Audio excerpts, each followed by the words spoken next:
అందరికీ praise the lord. ఈరోజు వాక్యము, దీర్ఘాయు చేత అతని తృప్తిపరచెదను, నా రక్షణ అతనికి చూపించెదను. ఈ వాక్య భాగమును మా కుటుంబంలో మా నాన్నమ్మ ఆమె 100 సంవత్సరాలకు పైన బ్రతికింది. ఎందుకంటే ఆమె ఒక అన్యురాలు అయినప్పటికీ దేవుని యందు భయభక్తులు కలిగి ఉన్నందువలన ఆమెకు దీర్ఘ ఆయుష్ని ఇచ్చినాడు. దేవుడు ఆమెను 100 సంవత్సరాలకు పైగా బ్రతికించినాడు. అట్లాగే మా కుటుంబంలో చాలా మందిని అట్లా దీర్ఘాయు చేత దేవుడు బ్రతికించినాడు. నన్ను కూడా చనిపోయిన దానిని నన్ను కూడా లేపి 30 సంవత్సరాల ఆయుష్ను పొడిగించినాడు. దేవునికి మహిమ కలుగును గాక. ఎందుకంటే మహోన్నతుని చాట నివసించువాడే సర్వశక్తిని నీడను విశ్రమించువాడు.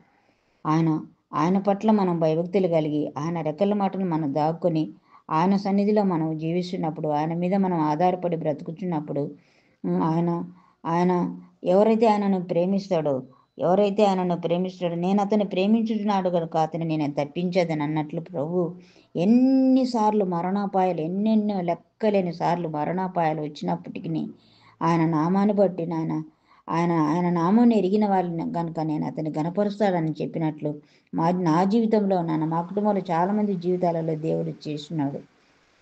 నిజంగా దేవునికి మహిమ కలుగునుగాక. ప్రాణాపాయం జరగకుండా ఎన్ని అపాయముల నుండి రక్షించిన ప్రభువుకు మహిమ కలుగునుగాక. అందుకే ప్రతి ఒక్కరం కూడా ఈ లోకంలో మనకి ఏది శాశ్వతం కాదు. ఆయన చాటున ఆయన రెక్కల మాటను మనం విశ్రమించాలి. ఆయననే మనం కొండగా కోటగా ఆశ్రయదుర్గంగా ఆయనను మనం కలిగి ఉండాలి. యెహోవా దేవుడుగా గల జనులు ధన్యులని వాక్యం చెబుతుంది. ఎవరైతే యెహోవా దేవుడు కలిగి ఉంటారో వాళ్ళందరూ ధన్యులు. ఎందుకంటే ప్రభు నామన ప్రార్థించేవాడు రక్షించబడతాడని వాక్యం చెప్తుంది. అపొస్తలుల కాలంలో 2:21 యోవేలు 2:36 కొడుక యెహోవాను బట్టి ప్రార్థించే వారందరూ రక్షించబడతారని. ఎందుకంటే అపాయకరమైన శ్రమల దినములలో మనం ఉంటున్నాం, రాకడకు దినములలో మనం ఉంటున్నాం. ప్రభు రాకడ ఎప్పుడో మనకు తెలియదు. ఎన్నెన్నో ఆటంకాలు, భూకంపాలు, ప్రమాదాలు, బస్సు ప్రమాదాలు ఈ నవేడేస్ ఈ రోజులలో ఎంతోమంది బస్సు ప్రమాదాలలో, రైలు ప్రమాదాలలో ఆకస్మికంగా ఎంతోమంది ఈ నెలలోనే ఎంతోమంది చనిపోయినారు. మనకు తెలియదు మన మరణ గడియ ఎప్పుడో తెలియదు. కాబట్టి మనం ఎల్లప్పుడూ మనం సిద్ధపడి బుద్ధిగల కన్యకల వలె నూనె కాగడాలతో ప్రభు కొరకు ఎదురు చూచే వారంగా మనం అందరం ఉండాలని ఆ ప్రభును ప్రార్థన చేసుకుందాం. ప్రార్థన. పరిశుద్ధులైన మా ప్రియ పరలోకపు తండ్రి, వందనాలు, స్తోత్రాలు నాయన. మహిమగల దేవా, మహోన్నతుడా, సర్వోన్నతుడా, సర్వశక్తిమంతుడిని తండ్రి అయ్యా, నీకు వందనాలయ్యా, స్తోత్రములు తండ్రి. నిన్ను ప్రేమించే వారిని అయ్యా నువ్వు అపాయం నుంచి నువ్వు తప్పిస్తావు నాయన. నీకు వందనాలయ్యా. నీ నామమును ఎరిగిన వారు, నీ నామమును ఎవరైతే ప్రార్థన చేస్తారో అయ్యా, నీ నామములో మొరపెట్టే వాళ్ళని నువ్వు రక్షించేవాడు వంటున్నావు తండ్రి.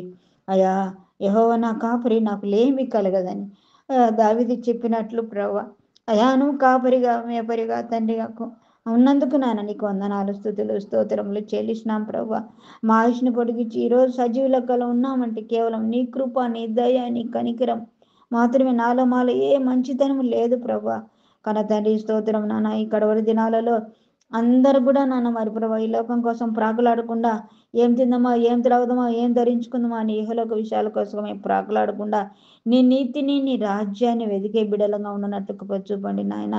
ముఖ్యంగా నాన్న క్షమాపణ ఆత్మతో ప్రతి ఒక్కరిని నింపండి ప్రభా. నువ్వు చెప్పినావు నిన్ను హింసించే వారి కోసం ప్రార్థన చేయమన్నావు, నిన్ను ద్వేషించే వారి కోసం ప్రార్థన చేయనావు, నిన్ను ద్వేషించే వారికి నీ శత్రువు ఆకలి కొంటే వారికి అన్నం పెట్టమన్నావు, ఒక చెంప కొడితే ఇంకో చెంప చూపించమన్నావు తండ్రి.